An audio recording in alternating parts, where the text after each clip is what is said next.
os combates da alma. Eu peço que você abra sua Bíblia em Romanos, no capítulo 4. Nós vamos ler o verso 18, do 18 ao 21. Romanos 4, de 18 a 21. E nesta que é a primeira mensagem da série, Os Combates da Alma, eu quero pensar com você sobre combatendo com fé. Combatendo com fé. Romanos 4, de 18 a 21.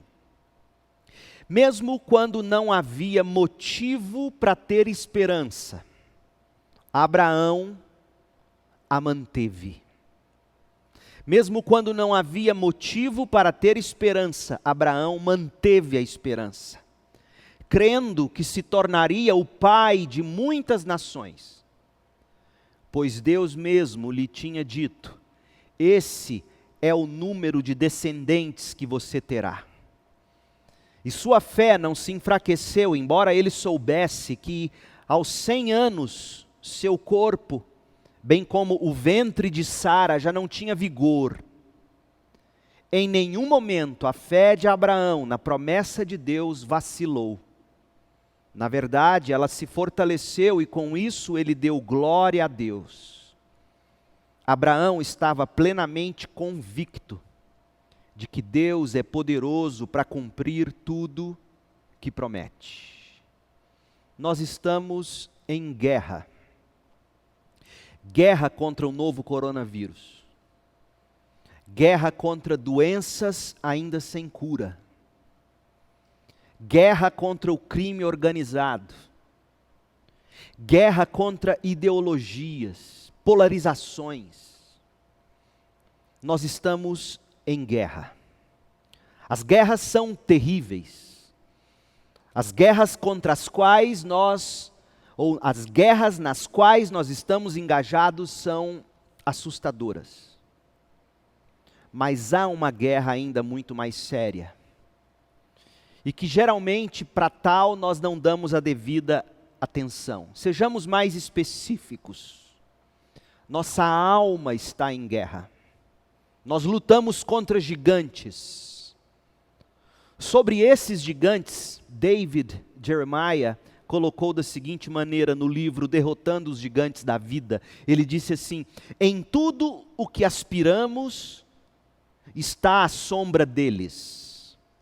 Toda terra que pretendemos habitar, todo sonho que esperamos realizar, hoje os chamamos de problemas psicológicos ou emocionais.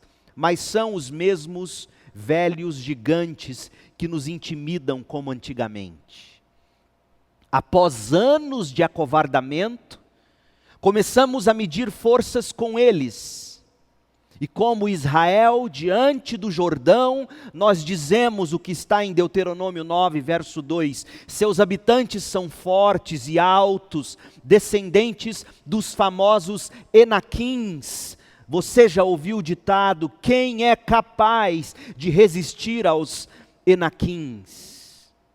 Quem sairá para enfrentar Golias? Quem subirá ao ringue contra o campeão? Quem irá por nós? Fecha aspas. Claro que os Enaquins não mais existem. Os gigantes que enfrentamos hoje têm outros nomes. Ansiedade é um gigante. Medo, pânico, orgulho, timidez, impaciência, a cobiça, a inveja, a depressão, a lascívia é um gigante. A extravagância, a vaidade, o vício, a preguiça, a procrastinação, a ira é um gigante. A amargura, a maledicência, a solidão é um gigante. O passado da gente às vezes se torna um gigante. A culpa é um gigante. O sofrimento, o temor do homem, enfim. Estes são os gigantes contra os quais nós lutamos na alma. Então a pergunta: qual é o gigante que tem feito você sofrer? Qual deles tem ameaçado você? De qual gigante você é refém? Seja qual for o gigante, seja qual for aquele que esteja intimidando você, essa série de mensagens buscará equipar você com as armas necessárias para esse combate de vida ou morte. Esses sermões serão uma série de manual de treinamento para os campos de combate. Então eu convido você a seguir conosco, convido você a se preparar para combater na terra dos gigantes. Nós vamos encarar de frente cada um deles, cada um destes que citamos, talvez outros mais. Porque esses gigantes realmente nos amedrontam e até nos paralisam. Mas eles não são invencíveis. O pânico não é invencível. A ansiedade não é invencível. A solidão não é invencível. Dê nome ao seu gigante e te digo, em nome de Cristo Jesus, ele não é invencível. Antes de os combatermos diretamente, a gente precisa lançar as bases sobre as quais nós nos apoiaremos em cada luta, em cada combate. Nós precisamos de fundamentos, nós precisamos de sustentação. Antes de cair no ringue, nós temos que saber de que forma nos manteremos em pé. Do contrário, no primeiro embate, seremos já vencidos. E assim, a mensagem de hoje pretende lançar alguns fundamentos. A de hoje e a de domingo pela manhã, Deus permitindo. Hoje nós falaremos da principal arma que temos para este combate, a nossa fé. Domingo próximo, pela manhã, Deus permitindo, falaremos do exército. Falaremos do exército da fé, falaremos da igreja, porque são com estas duas armas que nós lutamos contra os gigantes da alma. Sem a arma da fé, e sem o exército que é a igreja, sem fé e sem comunhão, não se ganha guerras. E como esses dias de quarentena, de isolamento social necessário, como esses dias têm revelado a importância da igreja, não é mesmo? Quantos de nós não se sentem mais vulneráveis, porque está distanciado do corpo, da igreja, do contato, da comunhão? Quantos pensamentos não rondam a mente da gente pelo simples fato de que, desacoplados do corpo de alguma maneira, dominicalmente, encontros nos pequenos grupos, desacoplados dessa comunhão fortalecedora, nós nos sentimos mais vulneráveis, não é mesmo? Portanto, nós precisamos entender que sem a arma da fé, e o que é fé? E sem a comunhão da igreja, nós não vencemos gigantes. Esta série vai nos ensinar a importância da igreja. Não como uma congregação, um lugar onde nos reunimos para uma grande celebração apenas, e daí cada um de segunda a sábado segue com a sua própria vida. Mas a igreja que sim, se reúne necessariamente, pelo menos aos domingos, mas que durante a semana convive buscando aplicar o que tem aprendido do púlpito, da escola bíblica dominical, e aplicando isso em relacionamentos discipuladores, aplicando isso em pequenos grupos. Isso é ser igreja. Então hoje, nós vamos estudar a arma, a fé. Domingo que vem pela manhã nós abordaremos o exército, a comunhão da igreja. Sem estas coisas, como já disse, seremos vencidos no primeiro golpe. A raiz de todos os males. Como nascem os gigantes? A convicção por trás de cada mensagem nesta série é que todos os nossos gigantes nascem de um único fator. Um único DNA, um único elemento genético, digamos assim. Esses gigantes nascem da incredulidade do coração. Espera aí, pastor, mas eu sou crente em Jesus Cristo. Sim, mas a incredulidade do coração do crente dá à luz os gigantes. Nossos problemas emocionais, nossos problemas psicológicos se agigantam na alma, fundamentalmente, por falta de fé nas promessas de Deus.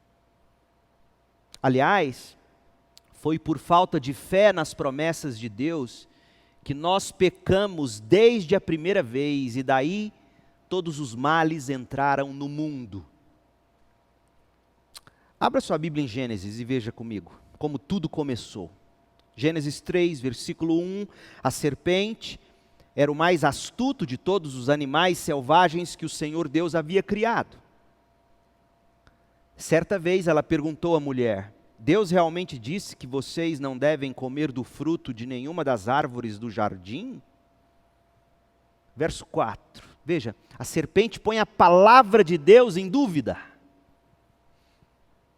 Em xeque, melhor dizendo. A serpente coloca a bondade, a sabedoria de Deus em dúvida. Deus realmente disse que vocês não devem comer do fruto de nenhuma árvore dos jardins, porque se Ele disse isso, Ele não é bom. Mas Ele disse, e foi isso mesmo. Verso 4. É claro que vocês não morrerão. A serpente respondeu à mulher. Deus sabe, continuou, que no momento em que comerem do fruto, seus olhos se abrirão, e como Deus, conhecerão o bem e o mal. Veja a astúcia da serpente. Veja a astúcia do diabo. É claro que não é assim. Ele relativiza a palavra de Deus. Porque se for assim, tão radical como ele disse, na verdade ele não é nada bom, ele não quer que vocês sejam como ele. Poxa, e a própria Bíblia diz que fomos criados à sua imagem e semelhança. Mas isso nunca deveria nos tornar autônomos, independentes dele. Apesar de todo o privilégio de sermos criados à sua imagem e semelhança, somos seres que dependem da revelação de Deus para nortear a vida, para dar sentido. Precisamos de Deus para definir para nós o que é justo e o que é injusto, o que é bom e o que é mal. Não somos nós que atribuímos qualquer juízo de valor ou ética. Não estabelecemos a ética. Nós a derivamos, e a derivamos de onde? Do ser e do caráter de Deus. E a serpente foi ali, na medula do negócio. E a falta de fé na bondade, e na providência, e na sabedoria de Deus, a falta de fé em Deus, levou o primeiro casal à insubmissão, à desobediência. Geralmente a gente costuma dizer que o pecado original foi a desobediência. Não, a desobediência foi a consequência. Porque o problema mesmo, o pecado, foi a falta de fé, foi a dúvida, foi a incredulidade. Em outras palavras, todos os gigantes que nos enfrentam na alma, coloque isso na sua cabeça, todos os gigantes que a gente enfrenta na alma, todos os pecados que brotam do coração, são derivados deste mesmo elemento genético, são derivados da incredulidade. Agora, não é genético no sentido de célula, é apenas uma linguagem para dizer, tem uma raiz comum. Os gigantes da alma, os pecados do coração, é a incredulidade, é a falta de fé na bondade de Deus. É falta de fé na promessa de Deus de que sempre, em toda e qualquer circunstância, Deus fará o melhor para os seus, para a glória do nome dEle. Portanto, que fique claro, porque se você não entender aqui, não tem como lutarmos. Você será derrotado. A incredulidade é a raiz de todos os males. Deixa eu te dar outro texto bíblico. 1 Timóteo 6, verso 10. Paulo revela para nós, indiretamente, a raiz de todo mal, como sendo a incredulidade. 1 Timóteo 6, 10. Paulo escreve a Timóteo e diz assim: Timóteo, o amor ao dinheiro é a raiz de todo mal. Raiz de todo mal. Até aqui, você conhece o texto, todo mundo às vezes cita isso de cor. Mas veja o contraste que Paulo faz nesse mesmo versículo, dizendo para nós o seguinte: quando você se agarra ao amor ao dinheiro, você se desagarra de outra coisa.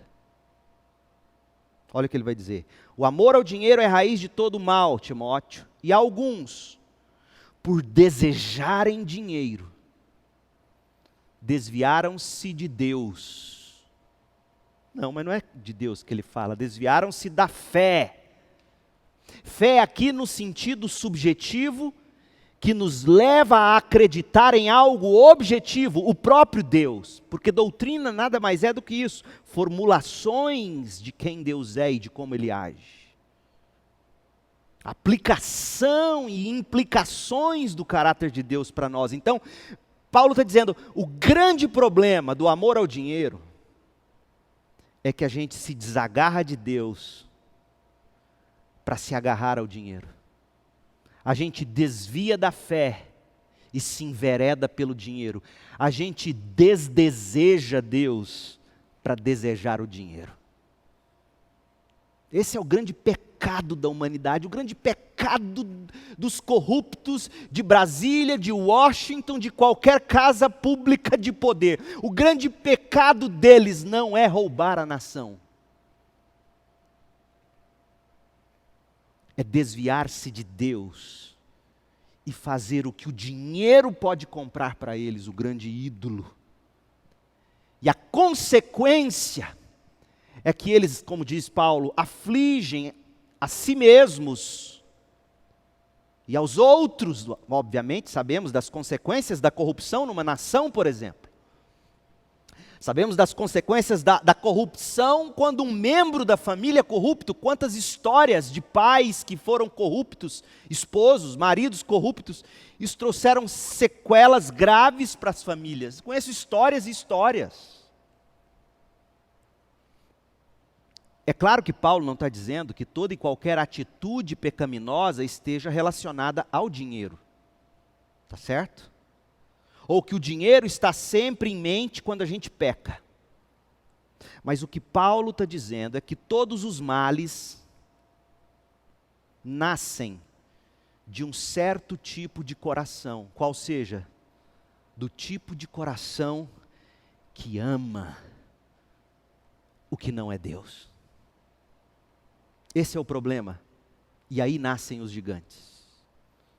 Porque se Deus se torna o dinheiro se torna o seu grande desejo, a hipótese de viver sem ele te destrói. O que significa amor ao dinheiro? Aprofunde-se comigo nesse conceito. O que é amar o dinheiro? É claro que você não ama o papel das cédulas. Você não pendura nota de 100 no pescoço. É óbvio que você não adora o aço ou o bronze das moedas, nem a barra de ouro, nem o plástico dos cartões de crédito. O que é amor ao dinheiro? Para entender o que Paulo quer dizer com amor ao dinheiro é a raiz de todo mal, a gente precisa compreender o que é o dinheiro. Presta atenção, John Piper define dinheiro da seguinte maneira. Abre aspas, dinheiro é simplesmente um símbolo para os recursos humanos. Dinheiro é aquilo que usamos para obter algo do outro. mas não de Deus. Porque Deus diz assim: alguém tem sede? Venha e beba, mesmo que não tenha dinheiro. Venha, beba vinho ou leite, é tudo de graça. Isaías 55:1. O dinheiro é a moeda corrente dos recursos humanos. Fecha aspas. Até o mundo corporativo ou dos negócios sabe disso. Por exemplo, uma propaganda que me marcou em 2012, HSBC, acho que nem existe mais esse banco no Brasil, tem? Já era. Propaganda do HSBC, você era nascido, Breno? 2012 já, né? Por exemplo, outubro de 2012, a propaganda de um dos produtos do HSBC. Olha o que dizia: o importante não é ter mais dinheiro. O importante é saber o que o dinheiro pode fazer por você. Uau! Precisa de um teólogo para formular uma propaganda dessa. Não é marqueteiro, não, é um teólogo. O importante não é ter mais dinheiro, é saber o que o dinheiro, pode fazer por você. Veja, o dinheiro tomou o lugar de quem? Deus. Lá no fundo, a gente crê que o dinheiro faz alguma coisa por nós. O importante é saber o que o dinheiro faz por você. Meu Deus. É isso que a gente ama quando a gente ama o dinheiro. Na verdade, não é o plástico do cartão, não é o ouro ou o bronze da moeda, não é o papel da cédula. A gente ama aquilo que ele pode fazer por nós, nos fazer parecer importantes. Ter aquilo que o coração deseja. Tem até uma frase: dinheiro não traz felicidade, mas manda comprar. Lá no fundo, a gente crê que o dinheiro faz alguma coisa por nós, mesmo afirmando que o dinheiro não é importante. Foi isso que a frase do HSBC disse: o importante não é ter dinheiro, é saber o que ele pode fazer por você. Até porque, se ele não fosse, não haveria necessidade de um gestor de patrimônio para o HSBC, por exemplo. É tão importante que os caras ganham milhões para gerir dinheiro de fortunas e de, enfim. A partir dessa definição de dinheiro, John Piper explica por que o amor ao dinheiro é a raiz de todos os males. Se o amor ao dinheiro é a preocupação com aquilo que ele pode fazer por você, aquilo que ele faz por você e que você tanto quer e não pode perder ou deixar de ter. Se esse é a raiz do mal, por que ele é a raiz de todo o mal? Piper diz assim: o coração que ama o dinheiro é um coração que fixa suas esperanças. Ouça, o coração que ama o dinheiro é um coração que fixa suas esperanças, busca seus prazeres e coloca sua confiança naquilo que os recursos humanos podem oferecer. Logo, o amor ao dinheiro é praticamente o mesmo que fé em dinheiro. Fé de que o dinheiro vai atender às suas necessidades, fé de que o dinheiro vai fazer você feliz. E aí você pode ir naquele mercado, que é lugar de gente feliz. Porque você tem dinheiro para comprar. Você só vai ser feliz dentro daquele mercado se você tiver o dinheiro para comprar. Porque entra lá dizendo: não tenho dinheiro, mas aquele lugar de gente feliz eu vim buscar. Você sai de lá preso. Portanto, o amor ao dinheiro, ou fé no dinheiro, é o outro lado da incredulidade nas promessas de Deus. Quem não crê nas promessas de Deus sempre crê em alguma outra coisa. E acaba abandonando a fé, como disse Paulo. 1 Timóteo 6,10. Por tanto desejarem dinheiro, desviaram-se da fé. Mas desviaram-se da fé por quê? Por causa do dinheiro. Ou seja, abandonaram a promessa de que Deus é tudo de que precisamos e correu-se para a promessa do pecado. Ou não, é o dinheiro que vai fazer por mim. A coisa é tão assim que Jesus disse o seguinte, Mateus 6,24, ninguém pode servir a dois senhores, Deus e Mamon, pois odiará um e amará o outro, será dedicado a um e desprezará o outro. Você não pode servir a Deus e ao dinheiro. Por quê? Porque você tem que escolher, no fundo, quem de fato faz tudo para você e tudo o que você de fato precisa. É o dinheiro ou é Deus? E aí você tira o nome dinheiro e coloca qualquer outro gigante ou pecado.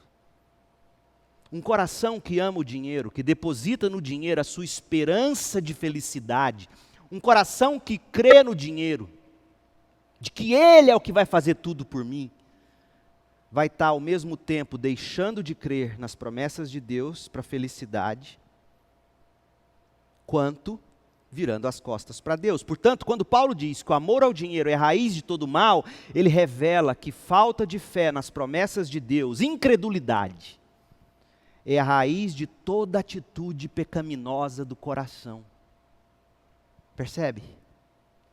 Em outras palavras, preste bastante atenção, pois isto é muito importante para o combate.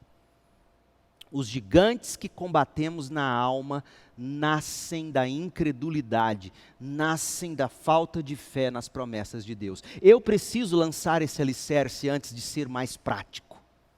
Nós seremos mais práticos, mas você precisa entender esses conceitos. Cada uma das mensagens na série vai ilustrar essa mesma verdade que eu acabei de descrever para vocês. Ou seja, os gigantes que a gente combate na alma nascem da incredulidade, nascem da falta de fé nas promessas de Deus. Além de que comprovarão nossa tese. As demais mensagens irão também apresentar, vão nos ajudar com dicas práticas a respeito de como a gente pode cortar a raiz da incredulidade, que dia a dia ameaça brotar no coração e na alma, e que de repente se transforma em gigantes que nos amedrontam, nos paralisam. Como é que a gente corta a raiz da cobiça? Como é que a gente corta a raiz da lascívia, do medo, da ansiedade? Como é que a gente quebra os pés da solidão? A gente pode resumir a proposta central de cada uma das mensagens que virão da seguinte maneira: nós combatemos os gigantes da alma quando a gente combate a incredulidade nas promessas de Deus em cada área ou sentimento específico de nossa vida. Vou repetir. Nós combatemos os gigantes da alma quando a gente combate a incredulidade nas promessas de Deus, a dúvida de que aquilo que Deus diz é real, vai se cumprir. Então a gente combate os gigantes quando a gente combate essa incredulidade nas promessas de Deus em cada área ou em cada sentimento específico da vida. Então, por exemplo, de que maneira a incredulidade nas promessas de Deus me faz ser um homem que peca consumindo pornografia? De que maneira a minha incredulidade nas promessas de Deus me faz ser um homem que ama o dinheiro de um modo que me destrói? De que maneira a incredulidade nas promessas de Deus me faz ser uma mulher que explode em ira? Alguém que se perverte nos meus relacionamentos. Como? Então, quando a gente entende isso em cada área, o sentimento do coração, a gente aprende a derrubar o gigante. Por ora, destaca-se que se a fé nas promessas de Deus é a principal arma de nossa guerra, nesse combate que a gente trava diariamente na alma, e só agora eu comecei o sermão, você acredita? A gente precisa concentrar nossa atenção nas linhas gerais do que significa combater com fé. O que significa combater com fé? Se derrubar gigante é destruir a incredulidade, que naquele ponto, o sentimento específico me detona, como é que eu combato com fé a incredulidade? Em linhas gerais, é o texto de Romanos 4, que a gente leu no início. Romanos 4, de 18 a 21. Esse texto de Paulo nos ensina preciosas lições no combate da fé. 4 delas em especial nós destacaremos a seguir. 4. Primeira, a fé considera os problemas do presente. A fé não é uma alienação dos problemas. Não é um faz de conta de que tudo está bem e ficará bem. A gente tem ouvido tanta gente dizendo, não, nós vamos sair bem melhores dessa pandemia. Aí se você perguntar, como é que você sabe? No que você aposta? Não, eu acho, eu penso. Quer dizer, a pessoa cria uma ideia de um mundo melhor pós-pandemia e diz, vai ser assim. Não, a fé considera os problemas do presente. Segundo, a fé consulta o passado para seguir com o futuro. Terceiro, a fé compila maneiras de produzir frutos de amor. E por último, a fé combate a incredulidade do dia a dia. Vamos lá, a fé considera os problemas do presente. Qual era o grande problema de Abraão quando Deus promete a ele um filho? Simples. Ele tinha 100 anos de idade, não havia Viagra na época, recebeu uma promessa impossível aos olhos de Deus. A mulher estava com o ventre paralisado, já tinha parado o seu ciclo menstrual, não produzia mais óvulos, o ventre estava seco, para usar a linguagem bíblica. Abraão com 100 anos, Sara com ventre seco. Esse era o presente. Ele seria pai, Deus diz a ele. Isso mesmo, Abraão, pai biológico. Como se não bastasse o problema praticamente impossível, a esposa dele, que segundo Deus seria também a mãe biológica, já não tinha qualquer condição humana. E a resposta de Abraão, que de alguma forma glorificou a Deus, a resposta que Abraão deu ao seu presente e glorificou a Deus, Paulo nos reporta. Leia de novo agora, com isso em mente. Verso 19, Romanos 4, 19. A sua fé não se enfraqueceu. Fé, quer dizer, ele não foi incrédulo diante do que Deus disse. Sua fé não se enfraqueceu, embora ele soubesse, tivesse conhecimento da realidade presente, que aos 100 anos, seu corpo, bem como o ventre de Sara, já não tinha vigor. Considerou o presente, mas sua fé não se enfraqueceu. Ele não se alienou da realidade. Em nenhum momento a fé de Abraão na promessa de Deus vacilou, diz Paulo. Na verdade, ela se fortaleceu e com isso ele deu glória a Deus. Abraão estava plenamente convicto de que Deus é poderoso para cumprir tudo o que promete. A experiência de Abraão nos dá conta de que a fé jamais deixa de considerar os problemas do presente, meu povo. Quem tem fé não ignora os problemas. Quem tem fé não diz, não, esse vírus não me pega, eu sou de Deus. Não é isso. Quem tem fé não pensa que nunca terá problemas. Quem tem fé não acha que os problemas serão todos resolvidos num passe de mágica, contrário de tudo isso. Quem tem fé considera os problemas do presente como uma oportunidade de glorificar a Deus. Deus nos criou para a sua glória, Isaías 43, 7. Nós fomos salvos para a glória de Deus, Efésios 1, 6. Somos desafiados a viver para a glória de Deus, Efésios 1, 12. Enfim, tudo que fazemos, quer comamos, quer bebamos, deve ser para a glória de Deus, 1 Coríntios 10, 31. E Romanos 11, 36 diz, pois todas as coisas vêm de Deus, existem por meio de Deus, e são para Deus. A Deus seja toda a glória para sempre. Amém. Pois bem, quando a gente olha para a história de Abraão, em Romanos 4, 18 a 21, o que a gente descobre é que a fé considera até mesmo os problemas do presente como oportunidades para se glorificar a Deus. Aí você se pergunta, como, pastor? crendo nas promessas de Deus. Deus disse, Deus cumprirá. O texto é um dos mais lindos de toda a Bíblia. Eu acho tremendo o que diz o verso 18, Romanos 4,18, mesmo quando não havia motivo para ter esperança. Como diz a Almeida, Revista Atualizada, ainda que contra toda esperança, Abraão manteve a esperança. Verso 19, embora ele soubesse que aos 100 anos seu corpo, bem como o ventre de Sara, já não tinha vigor, em nenhum momento a fé de Abraão na promessa de Deus vacilou.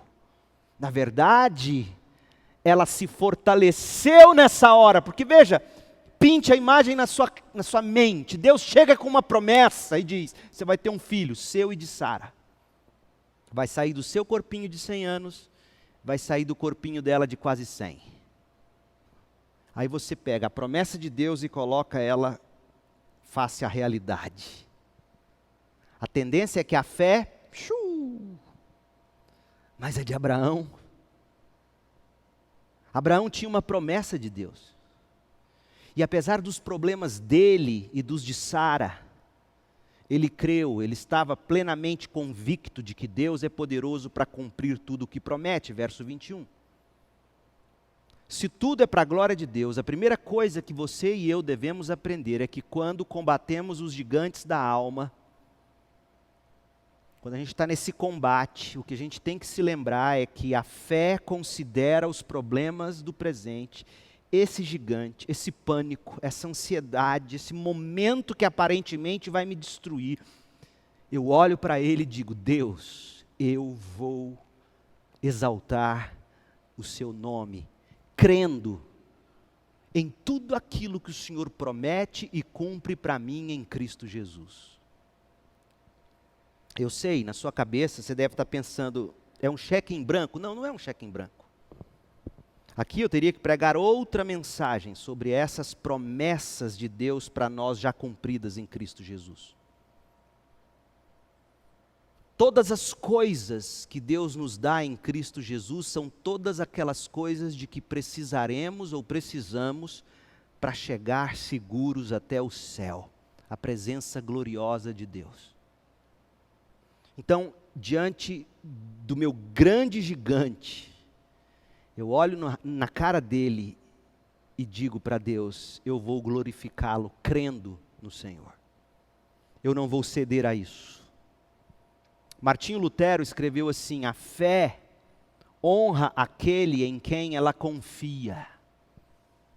Com a consideração mais reverente e mais elevada, uma vez que a fé considera o sujeito em quem se confia, como alguém verdadeiro, confiável.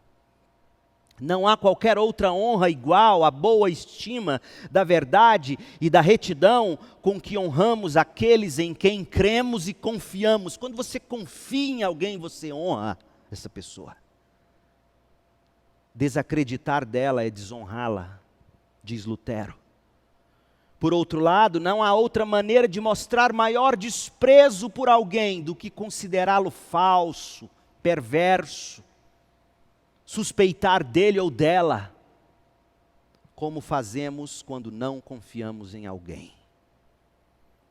Portanto, crer nas promessas de Deus é a forma mais fundamental, mais elementar de se glorificar a Deus. Quando cremos numa promessa de Deus, nós honramos o desejo de Deus, a habilidade de Deus, o poder de Deus, a sabedoria de Deus, para fazer tudo quanto Ele deseja e prometeu que fará.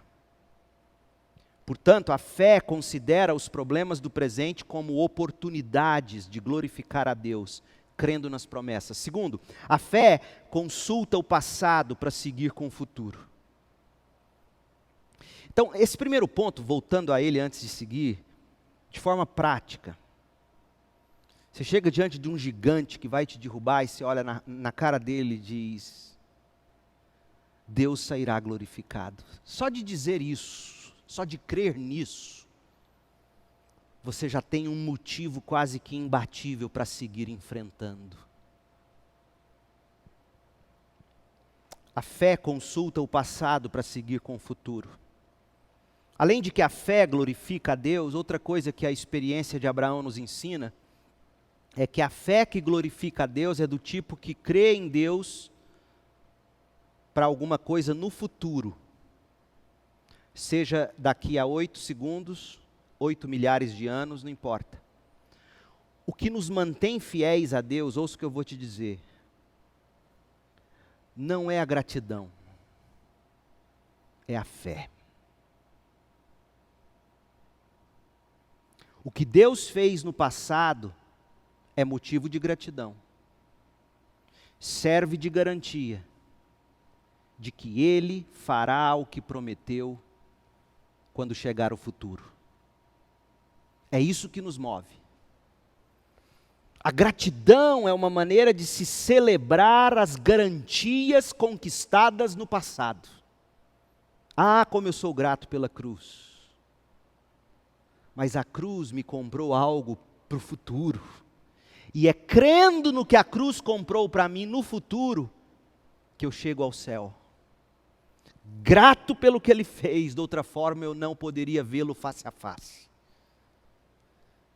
Mas o que me mantém nessa estrada é a certeza alegre de que aquilo que Ele conquistou para mim, se Ele não poupou o próprio Filho, Ele me dará com Ele todas as coisas. Fé que é fé de verdade, fé bíblica, é do tipo que crê no que Deus fez no passado. Por exemplo, a morte e a ressurreição de Jesus, mas continua crendo dia a dia nas promessas de Deus para o futuro. Veja o texto de Abraão, Romanos 4, preste atenção. Eu não estou tirando isso da minha cabeça. Está no texto. Porque se não tivesse no texto, por mais que fosse bonito o que eu estou dizendo, o que eu digo não pode fundamentar o que você crê. Olha o que Paulo diz, inspirado por Deus, Romanos 4,19. E sua fé, a fé de Abraão, não se enfraqueceu, embora ele soubesse que aos 100 anos seu corpo, bem como o ventre de Sara, já não tinha vigor. Em nenhum momento a fé de Abraão na promessa de Deus vacilou. Promessa de Deus para o futuro, de que o filho nasceria. Na verdade, essa fé se fortaleceu e com isso ele deu glória a Deus. Abraão estava plenamente convicto de que Deus é poderoso para cumprir no futuro o que promete. A atitude de Abraão de manter-se crendo, de dia a dia manter sua fé na promessa futura de Deus, foi o que justificou Abraão diante de Deus, foi o que salvou Abraão e lhe deu força para prosseguir. A fé é dinâmica, a fé não é estática. Aquele que creu continua crendo até o final. De outra forma, ele nunca creu. Isso é o que significa romper em fé. Só quem crê e continua crendo de fato, um dia creu para a salvação. O apóstolo João deixa isso claro, veja comigo, João 20, verso 30. João 20, 30 e 31. Os discípulos viram Jesus fazer muitos outros sinais, além dos que se encontram registrados neste livro de João. Estes, porém, estão registrados para que vocês creiam. Veja, o verbo é aoristo, uma forma grega, aoristo, ativo. Vocês creiam, é uma ação passada. É um ato que se torna passado. Então, esses milagres servem para que vocês creiam. Um momento histórico. Há um momento em que você inicia essa fé. Cristo é o Senhor da vida. E aí João continua. Estes, porém, estão registrados para que vocês creiam que Jesus é o Cristo, Filho de Deus vivo. E para que? Ele usa o mesmo verbo. Crendo. Só que a forma verbal agora é outra. É o presente ativo da ideia de ação contínua. Então, leiam os evangelhos, João está dizendo, e o que vocês encontrarem descrito no evangelho, fará você crer e continuar crendo.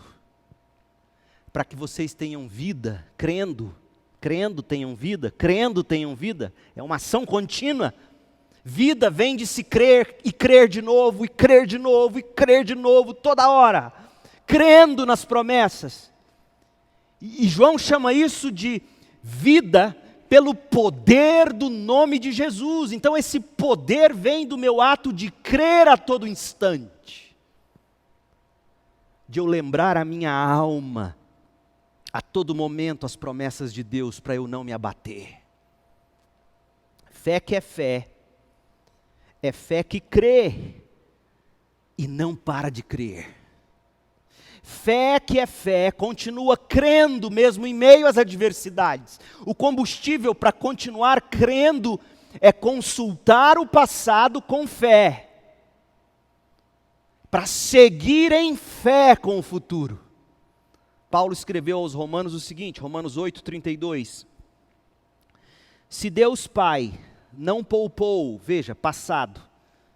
Se Deus Pai não poupou nem mesmo seu próprio Filho, mas o entregou por nós, Paulo está dizendo, venha comigo para o passado um pouquinho. Veja o que Deus fez, Ele entregou seu Filho, seja grato por isso. Pois bem, esse Deus que agiu no passado, por acaso não nos dará, hoje, amanhã, futuro, juntamente com Cristo, todas as outras coisas? O que Deus fez no passado é para alimentar nossa fé para o futuro. Vou te dar um exemplo prático.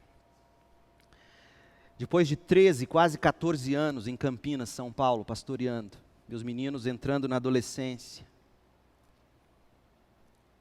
O Samuelzinho, na época, feliz, disse, vamos, se Deus está chamando, nós vamos. A Belinha ainda nem entendia direito.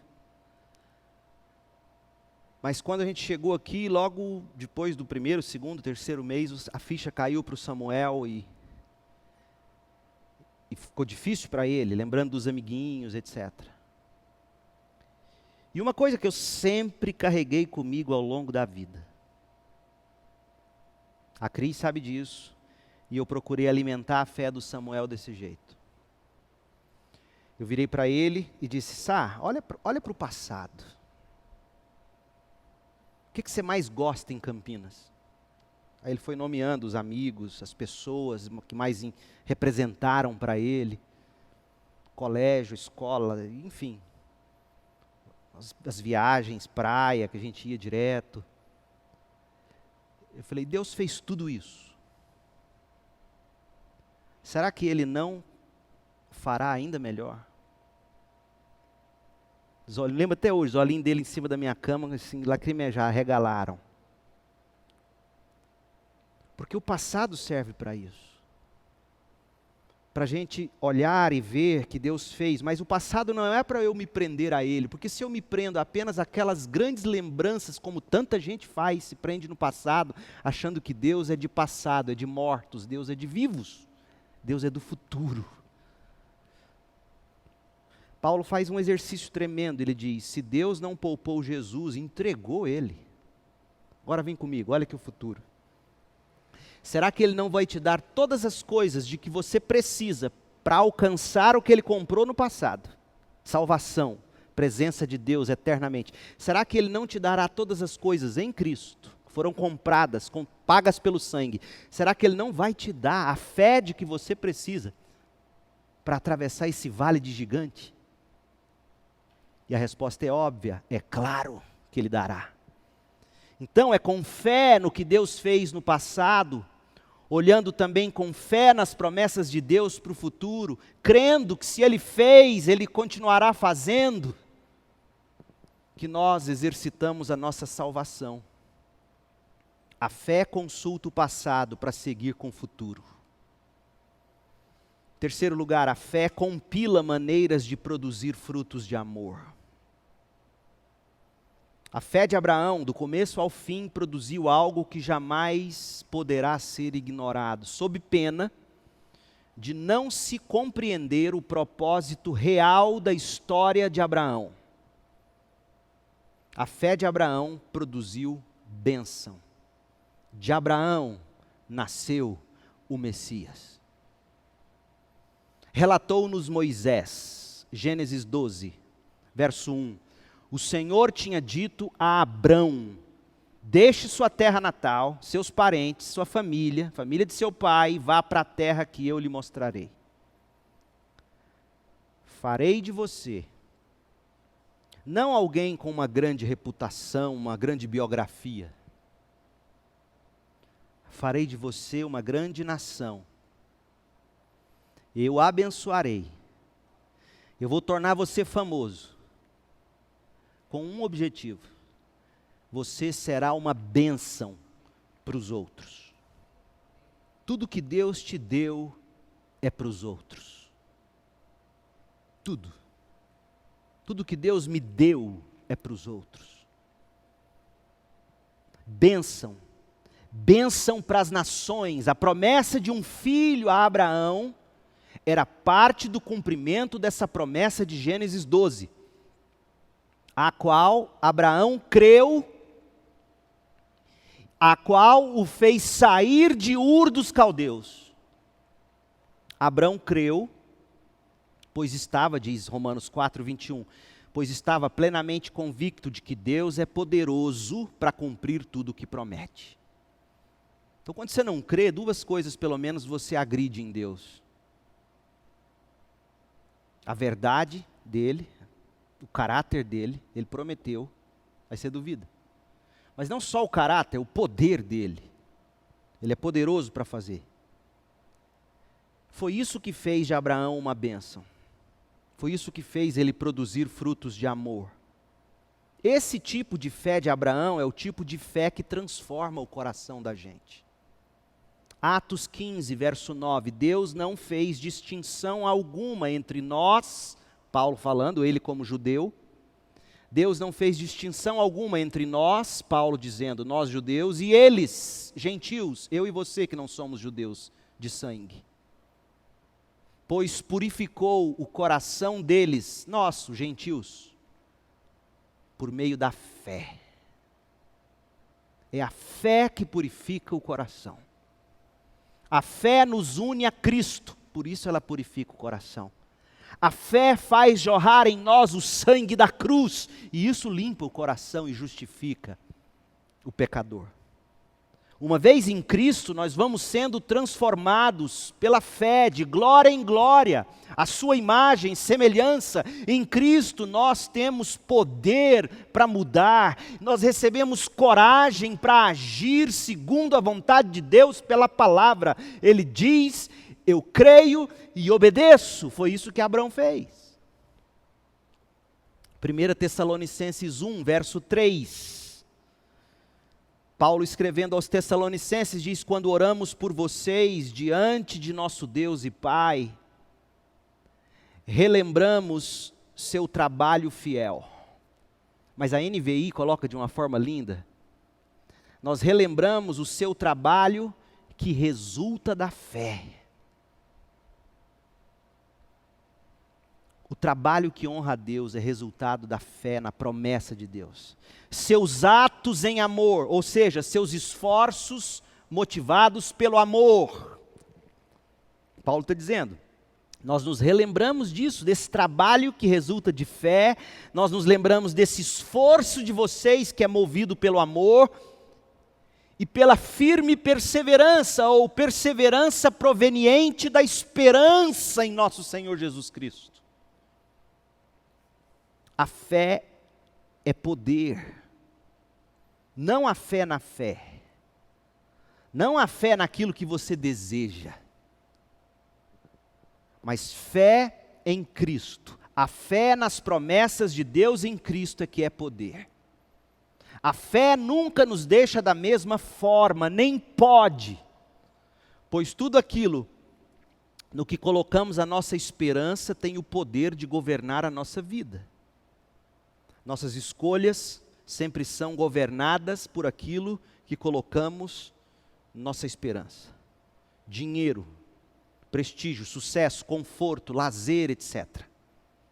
Se a nossa esperança é Cristo e estar com Ele, se a nossa esperança é o que Cristo fez e nos deu para termos Ele, nós vamos nos tornando cada vez mais iguais a Ele. É disso que estamos falando. Nós não estamos ensinando você a ter fé para conquistar seus sonhos. Eu estou tentando ensinar a você a ter fé no que Deus de fato prometeu pelas Escrituras, para você completar aquilo que em Cristo Deus começou na sua vida, a sua salvação. É disso que se trata essa série de mensagens. E esses gigantes têm o poder de nos jogar no chão. E nós só os venceremos pela fé. A fé transforma, a fé faz perseverar, a fé produz amor, que é o resumo de toda a lei. A fé compila maneiras de produzirmos frutos de amor. Fé abençoa os outros, nos faz ser bênção para os outros. E a última coisa, a fé combate a incredulidade do dia a dia. A história de Abraão ensina também com o mau exemplo do patriarca. Houve um momento em que Abraão não creu na promessa do filho biológico dele de Sara. Foi quando Abraão tomou para si sua serva Agar, amando de sua esposa Sara. E a gente sabe lá da história de Gênesis 16 em diante, que isso custou muito caro a Abraão. Até hoje nós vemos as consequências na geopolítica mundial. Portanto, a última coisa que desejo observar sobre a fé de Abraão é que, para nos mantermos crendo nas promessas de Deus, produzindo frutos de justiça e amor, exercitando a nossa salvação, abençoando o próximo, glorificando a Deus, a gente precisa combater diariamente aquela incredulidade que tenta atravessar o nosso caminho, nos tornando impotentes diante dos gigantes. O Novo Testamento nos ensina que para a gente perseverar para a vida eterna, nós temos que lutar o bom combate diariamente. 1 Timóteo 6,12. Lute o bom combate da fé. Não deixe de crer nas promessas. Apegue-se firmemente à vida eterna. Olha para que serve a fé. Por favor, não pegue essa mensagem e transforme isso em algo para você conquistar sonhos. Não, Paulo diz para que serve a fé. 1 Timóteo 6,12. Leia, olhe para a Bíblia. Lute o bom combate da fé. Para quê, Paulo? Apegue-se firmemente à vida eterna. Para isso é fé. Tesouro no céu, e o tesouro é Cristo. Creia nas promessas de Deus e fuja do pecado, 2 Timóteo 2,22. Então, lute o bom combate da fé. Como? Apegando-se à esperança da vida eterna, para a qual foi chamado e que tão bem você testemunhou na presença de muitas testemunhas. 1 Coríntios 15, verso 2, são essas boas novas que os salvam, ou seja, por meio deste evangelho vocês são salvos. Se continuarem a crer, veja, um dia eu criei, e aí a gente olha para a vida do cidadão, ele pensa como o mundo pensa, ele sente como o mundo sente, ele se diverte com o que o mundo se diverte. Eu acredito. O diabo também acredita, você está em excelente companhia. Mas o diabo não tem a paixão que deve mover o coração de um salvo. Cristo, a vida eterna, o tesouro celestial. Então são as boas novas que os salvam. É por meio deste evangelho que vocês são salvos, se vocês continuarem crendo. E o que é crer? A nossa série no Evangelho de João tem nos ensinado, nós suspendemos ela por enquanto, voltaremos nela um dia, Deus permitindo. Mas o que é crer? Crer é você comer de Jesus e se saciar, é você beber dele e ficar satisfeito. Isso é crer, não é só acreditar. Crer é obter saciedade. Você está saciado, você não quer beber mais nada, você não quer comer mais nada, você já teve o bastante. Não é mesmo? Colossenses 1, 22, agora porém ele os reconciliou consigo, Deus os reconciliou com ele mesmo, por meio da morte do Filho no corpo físico. Como resultado, vocês podem se apresentar diante de Deus, santos, sem culpa e livres de qualquer acusação. É preciso, porém, olha o que você precisa ter para chegar lá. Veja, fé para enfrentar gigantes, não para conquistar sonhos, para enfrentar seus gigantes, para você chegar lá, diante dele, é isso que ele diz. Chegar lá santo, sem culpa, livre de qualquer acusação, livre do amor ao dinheiro. Mas para isso acontecer, Paulo continua em Colossenses 1:23, vocês precisam continuar a crer nessa verdade e nela permanecer firme. Você tem que continuar crendo. Não se afastem da esperança do céu que receberam quando ouviram o Evangelho, que foram anunciadas as boas novas em todo o mundo, e que eu, Paulo, fui designado servo para proclamar. Hebreus 3:14, porque nos tornamos participantes de Cristo, se de fato mantivermos firme até o fim a fé, a confiança que nele depositamos no início. Eu não me canso de ouvir crente dizendo, ando tão desanimado na fé. Não brinca com isso. Não brinque com isso. Não fale nem brincando isso. Porque a palavra de Deus está dizendo, não sou eu, não é o pastor Leandro que é radical. Hebreus 3:14, porque nos tornamos participantes de Cristo, se de fato mantivermos firme até o fim, não é até um período, não é até um momento da vida, até o fim, a confiança que nele depositamos no início. Então eu não estou dizendo que pode ser que um dia você creu, foi salvo e agora você perdeu e vai para o inferno. O que eu quero dizer é o seguinte, se você não se mantiver firme com confiança até o fim, com a mesma fé do início, é sinal de que aquilo que um dia você chamou de fé, nunca foi fé salvadora. Esse combate da fé, esse combate com fé, esse combate diário contra a incredulidade vai ser o nosso assunto nas próximas mensagens. Por ora, para finalizarmos, deixemos o seguinte tom. Fé não é algo trivial, fé é questão de vida ou morte. Quem crê em Cristo, ainda que morra, viverá, João 11:25. Quem não crê em Cristo, já está condenado, João 3:18. Só vencerá o mundo, só vencerá as provações do mundo, inclusive as provações da alma. Só vencerá o gigante da alma, aquele que crer em Cristo e seguir crendo em suas promessas, conforme estão postas no Evangelho. Eis o que escreveu o apóstolo João, 1 de João 5:4, ouça com carinho.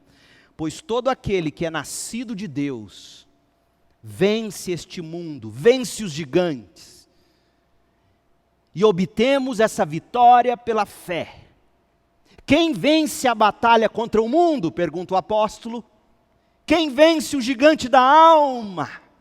Quem vence a lascívia? Quem vence o pânico? Quem vence a depressão? Quem vence? Somente quem crê que Jesus é o Filho de Deus. Portanto, creia em Cristo e seja salvo. Creia em Cristo e viva. Siga crendo em Cristo e vença os combates da fé. Eis uma promessa para você. Para você hoje dormir com ela. A fé vive de promessas. Deixa eu te dar uma para você dormir com ela. João 6,35. Disse Jesus: eu sou o pão da vida. Quem vem a mim, ainda que morra, ou quem vem a mim, nunca mais terá fome. Quem crê em mim, nunca mais terá sede. Pensa comigo. Você não vai a Ele para alguma outra coisa, porque Ele definiu quem Ele é. Ele é pão da vida. Então você vai a Ele, não para vencer a depressão, não para vencer a lascívia. Você vai a Ele para saciar-se nele e dele. Percebe? Você vai a Ele diz, eu sou tudo o que você precisa, uma coisa só é necessária, isso nunca te será tirado. Ele disse isso para Marta, ansiosa, cheia de temor do homem. Marta, você precisa do pão da vida, ninguém vai te tirar isso. Então Ele diz, eu sou o pão, vem a mim, porque quem vem a mim não vai ter fome. Quem crê em mim não vai ter sede. Agora deixa eu te perguntar uma coisa. Pastor, eu já fiz isso. Mas o gigante não cai. Deixa eu te fazer só uma pergunta agora. 2. Quantas vezes você comeu hoje? Ou nos últimos anos? Tem gente que come uma vez por dia. Começa cedo, só para na hora de deitar. Quantas vezes você bebeu água hoje? Percebe o que eu quero dizer? O pão não se come uma vez só. A água não se bebe uma vez só. É constante. É comendo que se sustenta. É bebendo que se sacia. Se acorda com fome, come. Dá o meio-dia, come. Meio da tarde, come. Pouquinho depois do meio, come. Não é assim? Come, dá uma fome, rouba um chocolate. Não é assim? Você vai comendo e bebendo, fandangos, não é isso? Comida, comida, comida, hambúrguer. Fome. Jesus está dizendo, se você se mantiver comendo de mim, você não vai ter fome. Se você se mantiver bebendo de mim, você não vai ter sede. Por que eu digo que é ação contínua? Porque o mesmo João que escreveu João 6,35 é o João que escreveu João 20, onde ele disse o quê? Se vocês continuarem crendo, se vocês continuarem comendo e bebendo. Portanto, que tipo de arma você tem usado no seu combate da alma? Combata com Cristo. Não se afaste da fé em Cristo, por causa do amor ou das promessas do pecado ou das tentações. O que você mais precisa não é que o outro pague pelo que fez. O que você mais precisa não é disso ou daquilo, é de Cristo. Tenha Cristo, coma dele, beba dele, sua alma viverá e você se manterá vivo, vitorioso sobre os gigantes da alma. Encerro com uma ilustração real. Um dia, uma das coisas que me dá saudade em Campinas, a cada 3 meses eu visitava o meu médico, Dr. Fernando Ganzaroli de Oliveira, um grande cardiologista lá em Campinas. 3 meses eu ia, fazia check-up. Na época eu estava pesadinho, estava pesando uns 82 quilos, hoje eu estou com 73,5. Quase 10 quilos a menos do que naquela época. Aí um dia eu virei para o Dr. Fernando e falei, Dr. Fernando, eu não consigo emagrecer. Ele falou, é claro, Leandro. Você come e não faz exercício. Você come além do que deve e não faz exercício. Então vamos fazer uma meta. Uma meta realista. Eu percebo que nas últimas consultas, seu peso vem subindo. Vamos fazer uma meta. Daqui a 3 meses, quando você voltar, você vai estar com os mesmos 82 quilos. Eu falei, como assim? Que história é essa? Eu não emagreci? Ele falou, realmente, mas você vai parar de ganhar. De repente o gigante não cai. Mas ele também não te derruba. Combata com fé. Porque gigantes, quando vêm, é para roubar, matar e destruir. Só de você permanecer em pé, já será vitória por agora. Ó Deus, em nome de Jesus, abençoa, Senhor, a nossa alma com fé. Fé no que Cristo é, fez e promete fazer. Abra os olhos do coração de cada um destes que me ouvem, me assistem, para a beleza de Cristo, para o poder de Cristo, para as conquistas de Cristo. Ó Deus, encanta-nos de novo Encanta o nosso coração com Jesus. Livra-nos do medo desta pandemia. Livra-nos do medo do desemprego. Livra-nos do medo de perder dinheiro. Livra-nos do medo de não ter um gole a mais. Livra-nos do medo, Senhor, de ficarmos sem isto ou sem aquilo. Livra-nos do medo de perder filhos, de perder quem amamos. Livra-nos do medo, livra-nos desse mundo. Dá-nos Cristo. Viver é Cristo. Morrer é lucro. Ó Deus e eterno Pai. Ó Espírito Santo de Deus. Aviva em nós a fé em Cristo Jesus. No nome dele nós oramos. Amém.